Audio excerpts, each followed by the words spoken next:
السلام علیکم بہنوں، بھائیوں اور بزرگوں، ہم آج کی اس ویڈیو میں عباسی خلافت کے 12ویں خلیفہ المستعین کے دور کے سیاسی اور ثقافتی منظر نامے کا جائزہ لے رہے ہیں۔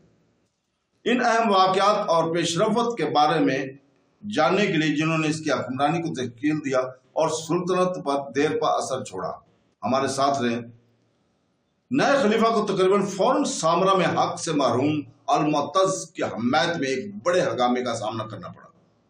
فوج نے فسادیوں کو مار ڈالا، لیکن دونوں طرف سے بھاری جانی نقصان ہوا۔ المستعین اس فکر میں تھے کہ المعتز یا المعیر خلافت کے لیے اپنے دعوے کو دبا سکتے ہیں۔ پہلے انہیں خریدنے کی کوشش کی اور پھر انہیں جیل میں ڈال دیا گیا۔ بغداد کے گورنر نے شہر کو تسلیم کرنے پر آمادہ کیا اور اس کے بعد پورے ملک میں جانشینی کا اعتراف کیا گیا۔ المعتز اور اس کے بھائی نے ترک اور بربر فوجیوں کی طرف سے دھمکی دی تھی، کامیاب ہونے کے لیے اپنے القابات سے استعفیٰ دے دیا اور پھر تحفظ کے لیے قید میں رکھے گئے ترکوں کے فیصلے کو پلٹنے کی دوسری کوشش کے بعد المعتز اور اس کے بھائی کو موت کے گھاٹ اتار دیا جاتا، لیکن وزیر نے مداخلت کر کے ان کی جان بچائی، جس کی رحم پر ان کی جائیدادیں ترکوں نے ضبط کر لی۔ سپاہی اور خود کو کرپٹ میں جلا وطن کر دیا۔ سلطنت در حقیقت اندرون اور بیرون ملک ترکوں کے ہاتھ میں چلی گئی تھی۔ تو 863 میں عیسائیوں کے خلاف مسلمانوں کی مہم بری طرح چل رہی تھی۔ آرمینیا اور ایشیا مائندر میں دو پوری کور تقریباً 8000 مضبوط اپنے لیڈروں کے ساتھ لڑائی کے دوران مارے گئے۔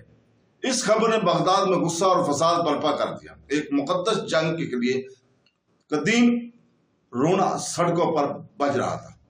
لوگوں نے ان ترکوں کو مورد الزام ٹھہرایا جنہوں نے عقیدہ کو تباہ کیا، ان کے خلفاء کو قتل کیا اور دوسروں کو اپنی خشونتی پر قائم کیا۔ ایسی چیخ و پکار سے شہر میں ہنگامہ برپا ہو گیا، جنہیں توڑ دی گئی اور جیلیں توڑ دی گئیں اور پل جلا دیے گئے، لیکن بغداد اپنے حکمرانوں کو حکم نہیں دے سکتا تھا، یہ صرف فسادات کر سکتا ہے۔ تاہم لڑنے کا جذبہ اتنا مضبوط تھا کہ ارد گرد کے صوبوں سے آدمی کو اپنی طرف متوجہ کر سکتا تھا، جو کفار کے خلاف لڑنے کے لیے آزاد لائن کے طور پر آتے تھے۔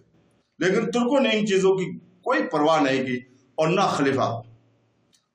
864 میں اس کی افواج نے علیحدہ یحییٰ ابن عمر کی بغاوت اور حمص میں بغاوت کو ناکام بنا دیا۔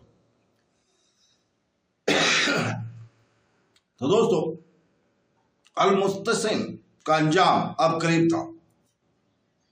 ترک رہنماؤں کے 865 کے درمیان کچھ اختلافات کے بعد جس نے المستعین کو بہت زیادہ خطرے میں ڈال دیا، وہ دو دیگر ترک رہنما بوگا، جسے بوگا المصغیر کے نام سے جانا جاتا ہے، اور واصف الترکی کے ساتھ تھا۔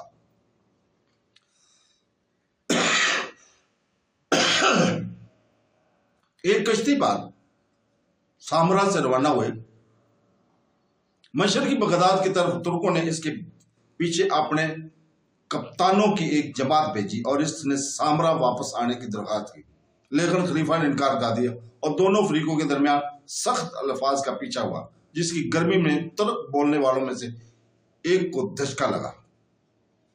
اس توہین نے ترک افسروں کو جھنجھوڑ کر رکھ دیا اور سامرا واپسی پر ترک فوجیں اکٹھی ہوئی اور المعتز کو اس کی قید سے نکال کر خلیفہ کے طور پر سلام کیا۔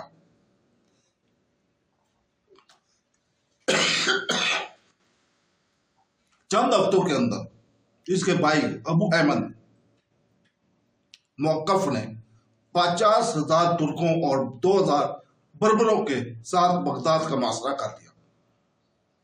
یہ محاصرہ سال 865 تک جاری رہا۔